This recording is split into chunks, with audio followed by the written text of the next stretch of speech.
Believe me wrong, ay Pastor Tamaka, Apostolic Believers of Christ International, Bishop Samuel. The program like is here, subscribe, and post notification bell to update every day the new videos. Thank you so much. God bless us all. Magandang umaga po sa lahat, sa ating mga viewers, listeners dito po sa ating YouTube channel, sa Facebook. Naway kapayapaan at habag biyaya ng Diyos ay sumasa atin sa magitan ng ating Panginoon Jesucristo. Ito piling ko pa sa Tumangka Apostolic Believers of Christ International, mga kapatid, sa oras na ito. Una sa lahat ay magpasalamat tayo sa Panginoon sa kanyang kabutihan. Hindi po tayo pinabayaan ng Diyos sa bawat araw. Napakabuti po ng Diyos sa atin. Kaya patuloy tayo, mga kapatid, na magpasalamat sa Panginoon. Sa bagong araw naman ngayon natin nakamtan. So lahat po nagdiriwang ng karawan, happy birthday po sa lahat. Naway kapayapaan, habag biyaya ng Diyos. At ang karagdagan ng mga araw at mga taon, malusog na katawan, at sana po ang iyong kahilingan ay pagkaloob po ng ating Panginoon Jesucristo. Mga kapatid, sa bawat araw, talagang nais ng Panginoon na matuto tayo sa ating bawat isa kung ano po ang kalooban ng Diyos. Na mga kapatid, ito po ay ating pinahalagaan. Mga kapatid, mensahe ng Diyos sa bawat araw. Kahit na po kung nakaranas tayo ng iba't ibang mga pagsubok na kapighatian na ating naranasan ngayon, subalit ang Panginoon ay patuloy din na nagbigay po sa atin na biyaya sa ating mga pangailangan sa bawat araw. Ang Panginoon po ang nagbigay po sa atin sa lahat na ating mga hinahangad, dahil po ang Diyos mapagmahal, mapagbiyaya po ang Diyos, mga kapatid. Kaya ayon ng Panginoon talaga na mapahamak tayo, dahil na gano'n na lamang ang pag-ibig ng Diyos na sanlibutan. Kaya kanyang isinugo po ang kaisa-isa niyang anak upang sa lahat sumampalataya hindi mapahamak, kundi magkaroon ng buhay na walang hanggang. Kaya mga kapatid, yun po ang ating inasahan. At sa bawat araw talaga, mga kapatid, ay ating pinag-aralan ang salita ng Diyos, kung ano talaga ang dapat nating gawin, dahil na hanggang na may hininga tayo, habang buhay pa tayo, may pag-asa. Kaya nais ang Panginoon talaga na matuto po tayo sa bawat araw. At ito, mga kapatid, ang ating ginagawa sa ating mga video, hallelujah, ay ating iparatin kung gaano kalaki ang biyaya ng Diyos sa atin. Now, si Apostol Pablo nagsasabi po sa 1 Timothy in chapter 1 verse 15 up to 16 na tapat ang pasabi at dapat paniwalaan ng lahat na si Kristo Jesus ay naparito upang iligtas ang mga makasalanan. Now, maliwanag, mga kapatid, si Kristo Jesus ay naparito upang iligtas ang makasalanan. At ako ang pinakamakasalanan, ang sabi ng Apostol Pablo, sa lahat. Now, sa verse 16, subalit, subagitan ko na hayag kung gaano kalaki ang biyaya ng Diyos sa atin. No, ganun, mga kapatid, kahit na po kung makasalanan po tayo, hindi na dahil makasalanan po tayo na pinabayaan tayo ng Diyos. Kahit na po sa ating pagkamakasalanan ay ginagabayan pa rin tayo ng Panginoon. Tinuturuan po tayo na rapat na pamuhay para maging handa po tayo palagi sa bawat araw na ating pamuhay, kapatid, para hindi po tayo mapahamak talaga. So ganoon na lamang ang pag-ibig ng Diyos. Kaya kahit na po kung hindi man tayo sakdal sa paningin ng Diyos, subalit tinuturuan pa rin tayo ng Panginoon kung paano tayo mamumuhay po ng may pag-asa, no? Kasi sa bawat araw talaga, kapatid, ang Panginoon po ang nag-ingat po sa atin, no, sa mga taong matuwid. Pero kung salungat po tayo, ang ating pamahay po salungat sa Panginoon, ay mapahamak tayo. Hindi po tayo magkaroon, mga kapatid, ng totoong kaligtasan. Kaya wag hayaan na maging salungat po tayo, mga kapatid, no, sa ating pamuhay, dahil ang Panginoon po ay laban, no, sa mga masama. Kaya mahirap po kung kalabanin tayo ng Diyos, kasi wala tayong magawa. So iba po ang ating katayuan kapag naging kaaway tayo ng Diyos. So mapahamak po tayo kasi ang Panginoon po ay nag-iingat po sa mga taong matuwid, no, at tapat, no, at walang kapintasan. So yun po mga kapatid ang sinabi sa Proverbs chapter 2 verse 7, iningatan ng pamumuhay ng matuwid, no, at tapat at walang kapintasan, at binigyan niya sila ng katagumpayan. So kaya kahit sa mga pagsubok na dinaanan po natin ay tagumpay pa rin tayo, nanaig pa rin tayo sa mga pagsubok dahil po sa ating pananampalataya sa ating Panginoon Jesucristo. Na yan mga kapatid ay sinabi po na banal na aklat sa 1 John in chapter 5 verse 4 up to 5 na ang magtatagumpay, ang mananaig sa libutan na ito sumampalataya, no, sa ating Panginoon Jesucristo. Kaya ating pananampalataya mga kapatid, ito po ang nagbigay sa atin ng tagumpay.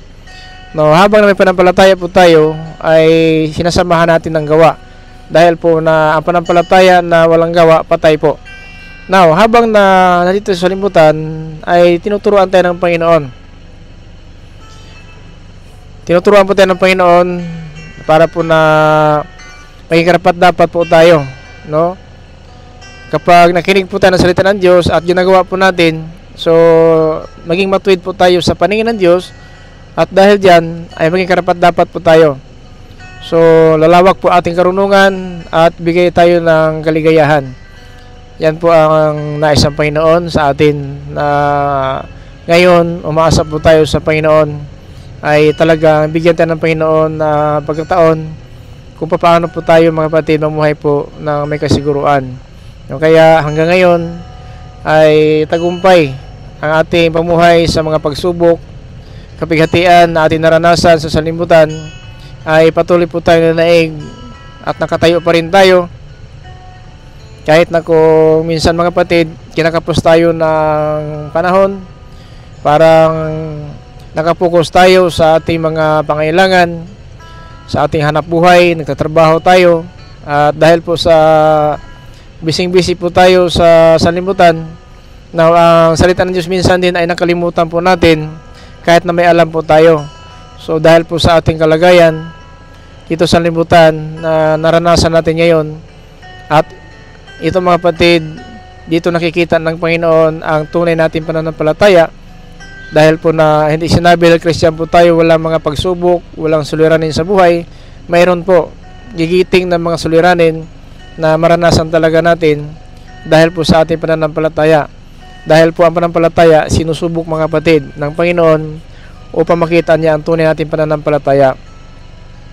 Na hindi maiwasan natin mga kapatid, talagang sa bawat araw ay tayo talaga ay nakaranas ng mga iba't ibang pagsubok. Subalit ang Diyos ang humanap ng paraan din para ang pagsubok na ating dinadaanan ay ating mapagtagumpayan. Yung po sinabi ni Apostol Pablo is 1 Corinthians chapter 10 in verse 13 na walang pagsubok na dinaanan po natin na hindi naranasan ng ibang tao. So yan mga kapatid, tanda po natin na tapat, no, tapat ang Panginoon, na hindi niya tayo susubukin na mga pagsubok na hindi natin makakayanan. Kasi kapag dumaan tayo sa pagsubok na parang hindi makakayanan, siya ang harap ng paraan para makatayo pa rin tayo. So kaya to God be the glory, dahil po sa Panginoon nating pinaglingkuran, dahil sa Panginoon nating inasahan, ay nakatayo tayo sa mga pagsubok na ating dinaanan, na minsan mga kapatid nang hina na po tayo, nalulumbay na po tayo, at yan mga kapatid minsan na ang ating katungkulan sa Panginoon ay nakalimutan na po natin, dahil lahat tayo may katungkulan, no? Ayon po sa Ecclesiastes kung mangaral, Kabanata 12, talata 13, na lahat ay narinig na, matakot kayo sa Diyos at sundin ninyo ang kanyang mga utos, dahil ito ang katungkulan ng lahat ng tao na nananahan sa ibabaw ng lupa. So pareho tayo pagkatungkulan mga kapatid, kung ang ating pamisalimutan ay ating pahalagaan, no, ang salita ng Diyos, so ginawa na po natin ang katungkulan natin. Kasi ang sinabi Biblia, matakot kayo sa Diyos at sundin nyo ang kanyang mga utos. So meaning, kapag sinunod po natin utos ng Diyos, so ginawa po natin katungkulan natin na matakot tayo at sundin natin ang utos ng Diyos. Yan po yung sinabi po na sulat ni Haring Solomon sa Ecclesiastes kung mangaral, Kabanata 12, Talata 13. Lahat ay narinig na matakot kayo sa Diyos at sundin ninyo ang kanyang mga utos, dahil ito'y katungkulan ng lahat ng tao na nasa ibabaw ng lupa. Now, hindi na si pastor lang, ako lang, pare o tagapagturo, manampalataya Christian ay may katungkulan. Lahat ng tao ang sinabi ng Biblia, lahat, no? Pag sinabing lahat, wala absoluto po dito. Hindi pwede na si pastor lang, no? Hindi pwede sabihin natin na si brother, si father lang. Hindi po. Lahat tayo may katungkulan, mga kapatid. Ayon po sa Biblia, mga kapatid. Ngayong nabasa mo na ang lahat ng ito, ito ang aking huling payo. Matakot ka sa Diyos at sundin mo ang kanyang mga utos, dahil ito ang tungkulin ng bawat tao. So may tungkulin po tayo, ha. Ito yung tungkulin ng bawat tao. Kaya hindi sinabi na si pastor lang, si father, si brother, sister lang ang may katungkulan. Lahat tayo may katungkulan na magkaroon ng takot sa Diyos at sundin natin ang kanyang mga utos. So ganoon po mga kapatid, sapagkat ang pagkatakot sa Diyos, yan po ang pasimula, no, na pagdadalisay ng puso natin. No, yan po sinabi ng Biblia na ang pagkatakot sa Diyos ay nagpapadalisay ng puso. Kaya kung magkaroon tayo ng takot sa Panginoon, mga kapatid, ay dadalisayin po, mga kapatid, ating puso, dahil po na ang salita ng Diyos talaga ay nakaukit sa ating puso. Kaya pag nagkaroon tayo ng takot, dadalisayin po ang ating puso, dahil ang may takot sa Panginoon ay sumusunod talaga, no? Sumusunod talaga ito, mga kapatid. At ang pagkatakot sa Panginoon ay nagpapahaba po na ating buhay. Ayon po sa Proverbs 19:23, ang pagkatakot sa Panginoon ay magdudulot ng pagpahaba ng buhay at saka kasapatan at kaligtasan at maiwas sa kapahamakan. So mga kapatid, yan po ang pala dapat nating gawin, matakot tayo sa Diyos, dahil ang pagkatakot sa Diyos ay nagpapahaba ng ating buhay sa lupa at nagpapaiwas sa kapahamakan at makamta natin ang kaligtasan. So dapat natin mga kapatid malaman na ito pala ang dapat nating gawin, na magkaroon tayo ng takot sa Panginoon, sapagkat yan ang pinaka-importante na, mga kapatid, ating gagawin. Kasi kapag hindi po tayo matakot sa Panginoon, nilapastangan na po natin, mga kapatid, nilapastangan na po natin ang kanya mga salita. Kaya kung may takot tayo, pinaghandaan natin, at tandaan po natin, isinusubok din ng Panginoon ating puso kung totoo ang ating pananampalataya, no, o hindi man. So kaya po sinabi po sa Proverbs 17 verse 3, sinusubok ng Panginoon ang puso ng mga tao katulad ng pilak at ginto na sinusubok sa apoy kung ito'y tunay at hindi. So kaya wag natin hayaan na kung ang pagsubok na darating sa atin ay ito hinanakit po natin. Hindi po, ito po yung nagpapatunay, mga kapatid, na mayroon tayong pananampalataya.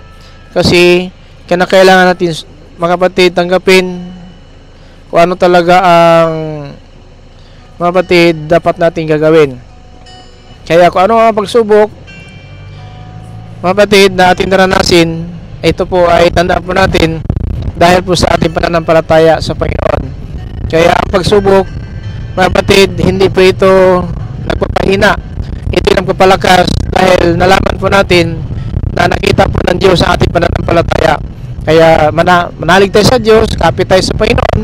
Ano mga pagsubok natin sa atin, ay ang Diyos na po ang harap ng paraan para mapagtagumpayan po natin ang mga pagsubok. Kasi nag-iingat po, mga kapatid, nag-iingat po ang Diyos sa atin, sa ating bawat araw na ating pamuhay. Saan ba tayo paroroon, ang Diyos po nag-iingat sa atin, no? Kaya kailangan natin, mga kapatid, mamuhay ng matuwid, sapagkat ang pamuhay ng matuwid nakakatulong po sa atin ng buhay natin, nagpapahaba ng ating buhay sa lupa. Marami tayong mga pangarap, minahangad, at kung magkaroon tayo ng takot sa Panginoon, ay talagang pagpapalain po tayo ng Panginoon, sapagkat ang Panginoon, mga kapatid, ay nakatingin po sa mga matuwid, no? Nakatingin sa mga matuwid at nakinig siya ng ating mga dalangin. Sa 1 Peter chapter 3 verse 12, mga kapatid, na ang Panginoon nakatingin sa mga matuwid at kanyang pinapakinggan ang kanilang mga dalangin. Subalit ang Panginoon ay laban sa mga gumagawa ng masama. Kaya kapag masama pong may ng tao, mapahamak talaga tayo. Kapamakan po ang kantungan, at yan po ay hindi natin maiwasan na natin ang mga suliranin sa buhay na manghina talaga tayo. Kasi hanggang ngayon, ang ating pamuhay ay hindi natin ginagawa ang kalooban ng Diyos. So dapat lang gawin natin, sapagkat sinabi sa Proverbs 10:11, ang salita ng tao matuwid ay nakakatulong ng buhay sa iba. Ngunit ang salita ng masama, mga kapatid, ay nakakapinsala, no? So kapag ang tao matuwid sa salita, nakakatulong ng buhay. So meaning to say na ang salita natin na matuwid sa paningin ng Diyos ay nakakatulong sa ating kapwa dahil po hindi nakakasira. Pero kung ating bibig, ang laman ng bibig natin sumisira sa kapwa, so nakapahamak talaga yan. Nakakapahamak talaga yan ang ating mga kapwa, mga kapatid, no? So kailangan natin matuto sa tamang pamuhay. Huwag natin hayaan na ang buhay natin sa limutan na ito ay, mga kapatid, hindi mapakinabangan, no? Mag-ingat tayo, no? Kailangan natin malaman, mga kapatid, na itong ating panahon ngayon dapat na nating gawin kung ano ang nararapat po, no? Kaya kailangan natin magbalik, no? Magbalik tayo sa Panginoon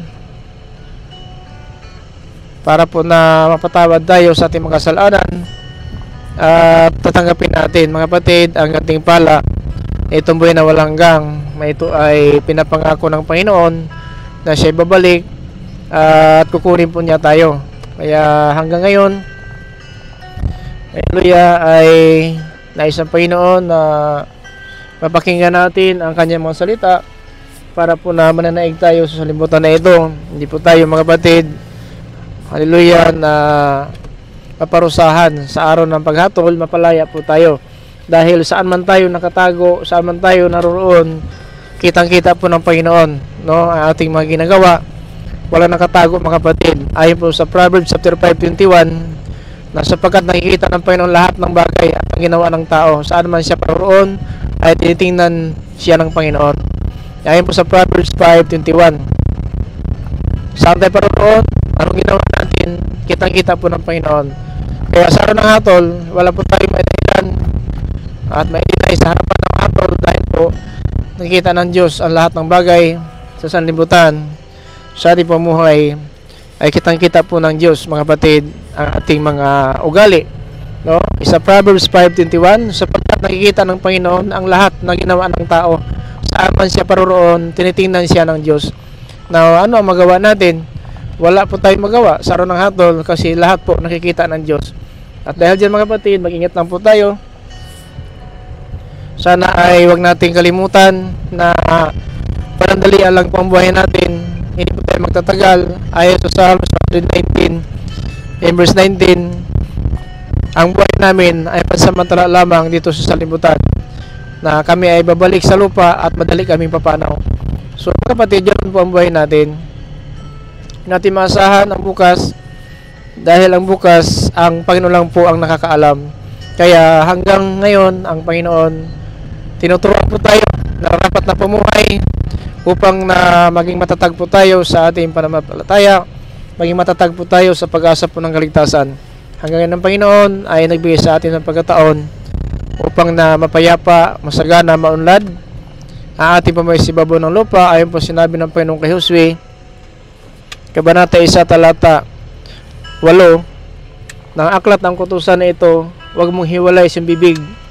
Ito'y pagbulay-bulayan mo araw at gabi upang masunod mo lahat nakasulat dito, at magkaganon, mapayapa, maunlad, masagana ang iyong pamuhay sa ibabaw ng lupa. So, mga kapatid, nais natin masagana, maunlad, mapayapa, yan po ay pinakamahalaga po na dapat natin gawin. Kung ano ang dapat natin gawin upang masagana, maunlad ang ating pamuhay sa ibabaw ng lupa, walang iba, mga kapatid,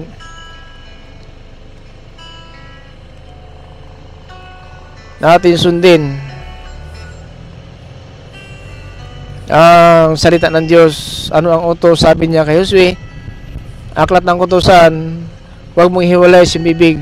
Ito'y pagbulay-bulayan mo araw at gabi upang masunod mo lahat nakasulat dito. Kung magkaganon, mapayapang maunlad, masagana ang iyong pamumuhay sa ibabaw ng lupa. So mga kapatid, ito po ang salita ng Diyos na sana po sa bawat araw, paghayaan mga kapatid na mabaliwala po ito, masaya lang po ito, kundi na ating mapakinabangan dahil po ang Diyos ating pinaglingkuran, nakabagin, at Diyos na mapagkumbaba, puspos na awa, banayad po siya sa pagkagalit. Ganyan po ang Diyos natin pinaglingkuran mga kapatid, no? Ang Diyos natin na pinaglingkuran, Diyos na mapagkumbaba, mabagin, at ang Diyos po na ating pinaglingkuran ay puspos na awa, banayad po siya sa pagkagalit. Yan mga kapatid, ang sinabi ng Biblia. Dito mga kapatid sa sulat ni Propeta Joel, mga kapatid, sa kabanata 2 talata 13, na ang Diyos na atin ipinaglingkuran, mga kapatid, Diyos na mabagin at mapagkumbaba, at Diyos na mapagmahal, no? Mga kapatid, pusos na awa, banayad sa paggalit. Yan po sinabi na banaklat, na mapagmahal, hindi madaling magalit. Handa siyang magbabago ng isip upang hindi na magdala ng parusa. Now, ang isip ng Panginoon, ang pasyon ng Panginoon ay pwede magbago. Pwede po kapag ang tao po ay tumalikod na po, no, sa kanya masamang pamuhay. Maghayaan mga kapatid na masayang lang po ang mga panahon na bigay ng Diyos sa atin. Huwag abusuhin natin ang kabutihan ng Diyos, ang pagpakumbaba ng Diyos ay baka baliwalain po natin. Huwag naman kasi may hangganan po. Kapatid, ang pagpakumbaba ng Diyos sa araw po ng paghatol na kanya igagawad na po ang hatol sa buong sanlibutan ay talagang maranasan po talaga, no, ng tao ang galit ng Diyos at puot ng Diyos. Now, kaya hanggang ngayon, nanatili pa po tayo sa biyaya na tinuturuan pa tayo ng Panginoon ngayon. Hindi po tayo binabayaan ng Diyos kahit na po sa ating mga pagkukulang sa ating pamuhay. Minsan po tayo po ang nasusunod, no? Minsan po ikaw na po ang nasusunod, pero darating ang panahon na sa araw ng hatol tayo po ay harap, no, sa hukuman at wala na po tayong maidahilan dahil yun na po ang panahon na tatanggap na po tayo ng kabayaran. Now, sa Joel, kabanata 2 talata 13, ito po sinabi ng Biblia mga kapatid.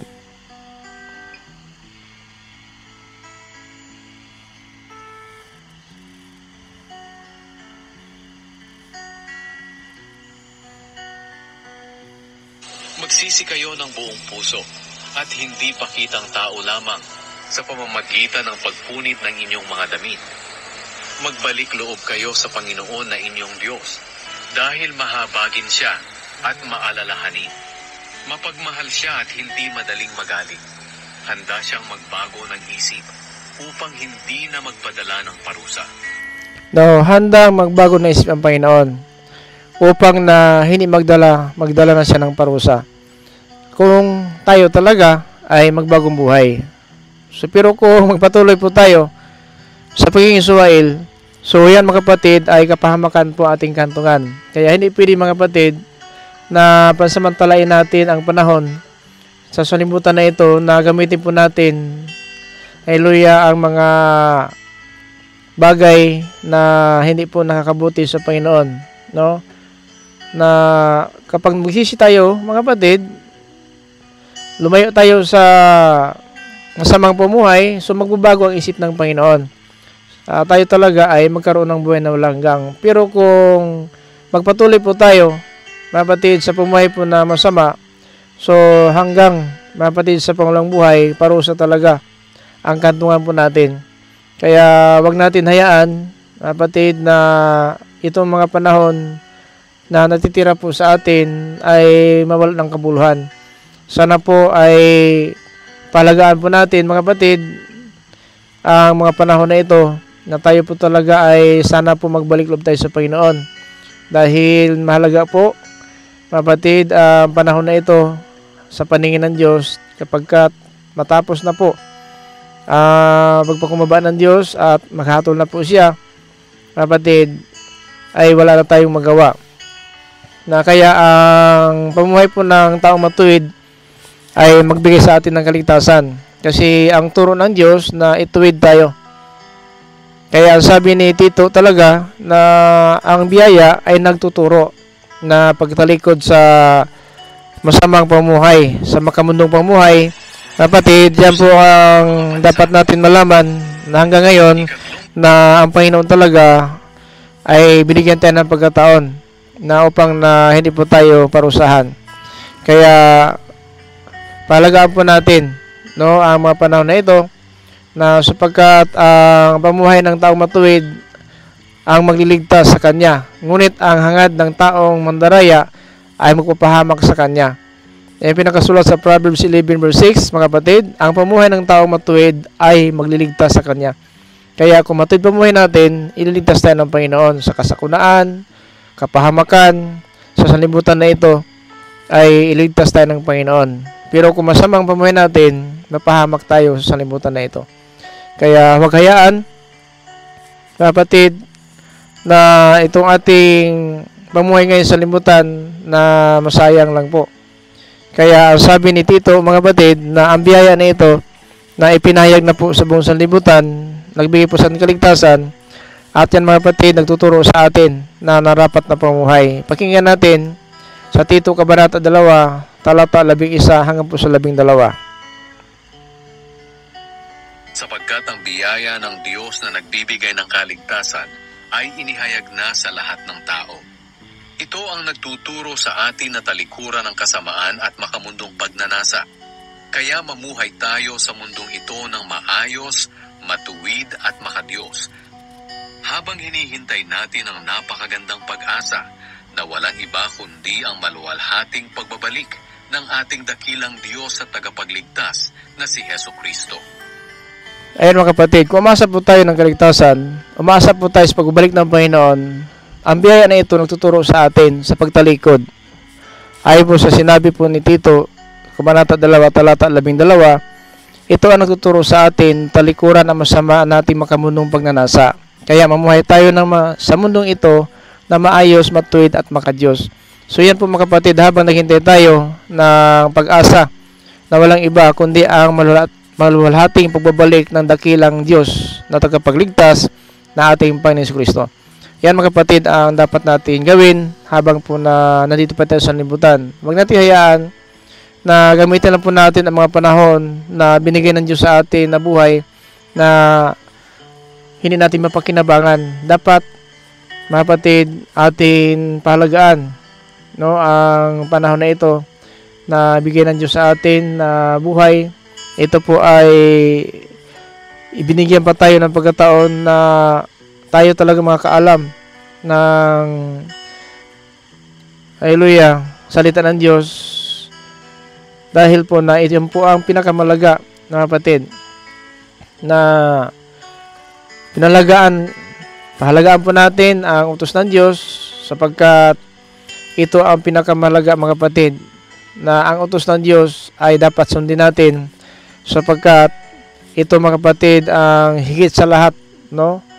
Sa sabihin natin lahat ng bagay na ating nakamtan sa libutan. Kahit ginto, hindi po makatumbas po yan, no? Kahit perlas ginto, hindi po makatumbas yan ng itong pag-asa ng kaligtasan na inaasahan po natin sa pagdating ng panahon.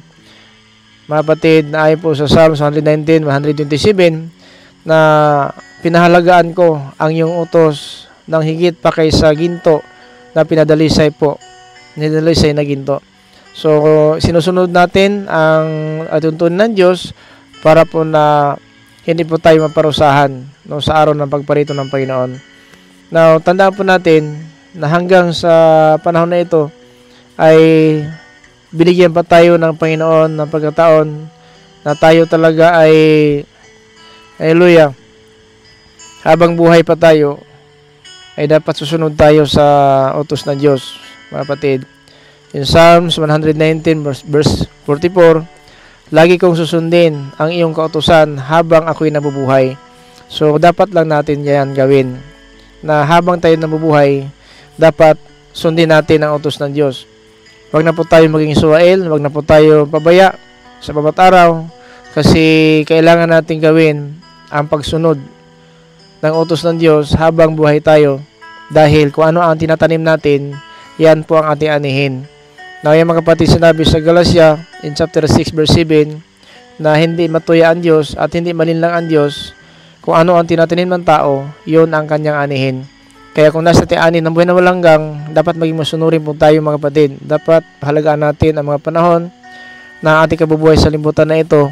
Huwag hayaan mga kapatid na masayang lang po ito na pagpapala ng Panginoon sa atin. No? Na kailangan natin malaman, mga kapatid, na ang Panginoon ang nagpapaunawa sa atin kung ano ang kanyang mga layunin. Kaya itinuturo sa atin ng Panginoon ang buhay na habang tayo nabuhay sa libutan para po na ang pagpapala talaga ng Diyos ay ating makamtan.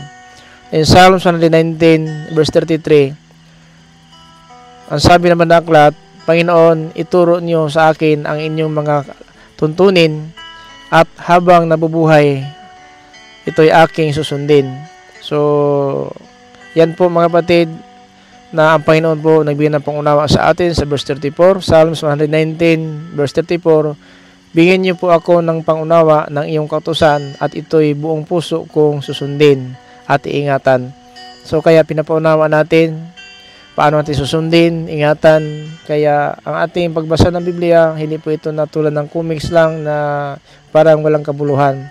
Mahalaga po mga kapatid ang utos ng Diyos na ating pinapangaral, ating sinasaliksik ang kasulatan para mamagmatyagan po natin ang gawa ng dyablo, maiwasan po natin ang mga pamumuhay po na hindi nararapat sa Panginoon. Kaya kailangan natin sundin.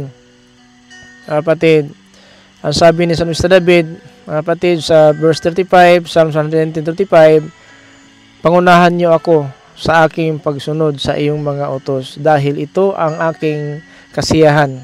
Sa verse 36, bigyan niyo ako ng pagnanais na sundin ang iyong mga turo at hindi pagnanais na yumaman. So sana po mga kapatid, hindi sa nais natin yumaman, nais sana kaligtasan po ang ating pahalagaan. Paano natin makamtan ang tunay na kaligtasan kundi ang pamuhay po na maging masunurin sa ating Panginoon. So, lahat po nating mga hinahangad, alam po ng Diyos. Alam po na ating mga pangailangan ay alam po ng Diyos. Dahil alam ng Diyos ang lahat ng bagay, mga kapatid, bago pa natin hingiin, mga kapatid, ay alam na po ng Diyos ang ating mga pangailangan. Ayon po sa Matthew 6:8, na hindi pa kayo humihiling, ay alam na po ng iyong Ama na sa langit kung ano ang inyong mga pangailangan. Tama mga kapatid, araw-araw kailangan natin mga kapatid malaman at araw-araw ipahayag natin ang pagliligtas ng Diyos. Kaya ating mga video, itong ginawa po natin, sana po kayo magsawa na subaybay po sa ating mga video sa ating YouTube channel, sa Facebook. Kaya huwag kalimutan, mag-like and share lang po tayo, and post natin ang notification bell for update every day the new videos or live streaming to sharing the Word of God. Kasi sinabi naman ng aklat, Psalms 96 verse 2, na ipahayag natin ang pagliligtas ng Diyos araw-araw. So ito mga kapatid, ginawa po natin sa bawat araw, makapag-post tayo ng video para po nakatapano maparating sa atin ang mensahe ng Diyos. Ito'y kalooban ng Diyos na sana po na magkamit tayo ng totoong kaligtasan habang nandito pa tayo sa sanlibutan. Kaya mga kapatid, huwag natin hayaan mailuya na masayang lang po, no? Ang masayang lang po mga kapatid ang mga panahon na binigay ng Diyos sa atin. No, ito mga kapatid, na ang katapatan ng tao sa mundo ay alam ng Diyos sa langit. Kung ano ating pamuhay dito sa lupa, alam ng Diyos sa langit. Ayon po sa Psalms 85 verse 11, ang katapatan ng tao sa mundo ay alam ng Diyos sa langit, at ang karunungan ng Diyos sa langit ay matatanggap ng tao sa mundo. Kaya salita talaga ng Diyos, pinaparating sa atin para malaman natin kung ano ang plano ng Diyos sa buhay natin. At kung anong ginawa natin sa lupa, alam din ng Diyos sa langit. Kaya kailangan mag-ingat po tayo bilang Christian manampalataya, bilang na tayo po umaasa ng kaligtasan. Ingatan po natin ang ating mga ginagawa dito sa lupa kasi alam ng Diyos po sa langit. At pinapaalam din ng Diyos sa langit ang kanyang mga utos dito sa lupa. Itong salita ng Diyos na binabasa natin, pinapangaral natin, pinapahayag po natin at pinapaunawa para makamtan natin ang tunay na kaligtasan. So sana mga kapatid, huwag natin hayaan na masaya lang po ito. Psalms 85 verse 11. Ang katapatan ng tao sa mundo ay alam ng Diyos sa langit, at ang karunungan ng Diyos sa langit ay matatanggap ng tao sa mundo. Na ito mga karunungan ng Diyos binigay po sa atin na bubuhayin po tayo sa huling araw na tayo po ay natulog sa labok, gigising po tayo at sasalubong po tayo sa ating Panginoon sa kanyang pagparito para na buhay ang pag-asa natin. Kung sakaling man na tayo po ay nakatulog na sa labok, ang sabi ng Panginoon sa John chapter 5, 28 to 29, na darating ang panahon na marinig ng mga patay ang kanyang tinig, at ang namamatay na matuwid babangon papunta sa buhay na walang hanggang, at ang namamatay na masama babangon papunta sa kapahamakan na walang hanggang. So mga kapatid, sana po wag po tayo sa kapahamakan, sana po buhay na walang hanggang ay ating makamtan. So hindi pa huli ang lahat mga kapatid, habang buhay tayo may pag-asa. Hanggang ngayon ang Panginoon, tinuturuan po tayo na dapat na pumuhay.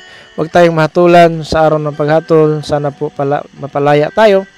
Mga kapatid, tanda po natin, kailangan natin malaman kung ano ang dapat nating gawin. Kaya mayroon mga tao talaga na nakakaalam na po ng salita ng Diyos, mga kapatid, at minsan po lang na ay nakalimutan po natin ang ating nalalaman dahil po sa ating kalagayan sa salimutan na ito. Kaya yun pong dahilan na ating pamuhay sa limutan parang alon, no? Parang alon po ng dagat. Ito po minsan ay nakikita at nawawala, no? Tulak po ang alon. Hindi po siya manatili na makikita mo ang alon. May mga panahon na siya ay itutulak at hihilain naman ng dagat ang alon. So ganun ang ating kalagayan, no? So ang Diyos ang tumutulong sa atin sa araw-araw. Kaya tagumpay, mga pagsubok, kapighatian, paninira, panalait, pangungutya man ng salimutan ay na pagtagumpayan po natin dahil po sa tulong ng Diyos, mga kapatid. In Psalm 68 verse 19, purihin ang Panginoon, ang Diyos na ating tagapagligtas, na tumutulong sa atin suliranin sa bawat araw. So, tumutulong sa atin suliranin sa bawat araw. Kaya nananaig po tayo, tagumpay po tayo sa mga pagsubok, naranasan natin ang mga kapighatian, tagumpay po tayo sapagkat ang Diyos po ay tumutulong sa atin suliranin sa araw-araw. Wala ka ng pagkain, binigyan tayo ng pagkain. Wala ka ng pambili ng ulam, may pira tayo para makapagbili ng ulam. Mayroon tayong sabihin natin karamdaman, pero mapagaling pa rin tayo sa tulong ng Diyos. So mayroon mabigat po na pasanin, pinapagaan po ng Diyos yan. Dahil po siya maasahan sa lahat ng bagay, ang Diyos na ating pinaglingkuran. Kaya wag natin hayaan mga kapatid, hallelujah, na mapawalang bisa lang, no?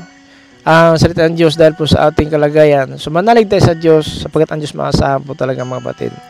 In Psalm 68 verse 19, mga kapatid, ang sinabi ito, purihin ang Panginoon, ang Diyos na tagapagligtas, na tumutulong sa atin suliranin sa bawat araw. Verse 20, sa Psalm 68 verse 20, ang ating Diyos, ang siyang Diyos na tagapagligtas, siya ang Panginoon Diyos na nagliligtas sa atin sa kamatayan.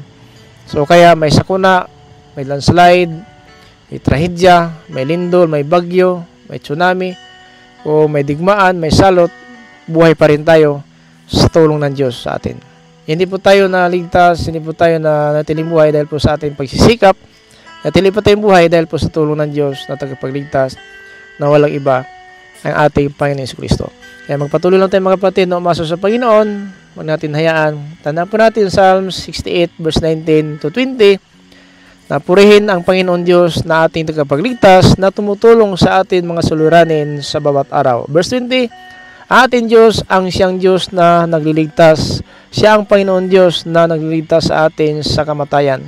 Kaya kahit anong mangyari sa kuna na ito po mangyari sa libutan, buhay pa rin tayo dahil sa tulong ng Diyos. Maraming salamat mga kapatid sa lahat ating mga viewers, listeners dito po sa YouTube channel, sa Facebook, So huwag kalimutan, like and share lang po natin ang salita ng Diyos, or i-build natin mga kapatid. Di subscribe tayo. Loobin ng Diyos ay tayo po magkakaisa. Marami po ang mga kaluluwa na maparating natin ang mensahe ng Diyos. At sa bawat araw, loobin ng Diyos makapag-post tayo ng mga video. Marami po mga bago mga video natin na patuloy for continuous sa mga kapatid, pangarap po ng salita ng Diyos para magkaisa po tayo ng kaligtasan. Sa ating Facebook page, sa Facebook, na ating like and share lang po ang salita ng Diyos para maparating natin ang pag-asa natin tungo sa kaligtasan sa magitan na atin Panginoon Kristo. Maraming salamat po sa lahat mga viewers. Ang kapayapaan, habag, biyaya ng Diyos naway sa atin. At sa lahat na ating mga pangailangan naway ipagkaloob ng Diyos, mga kapatid. Ito po yung lingkod, Pastor Tumaka, Apostolic Believers for Christ International. Magsabi sa bawat isa, the grace of Jesus Christ be with you us. Amen. Amen.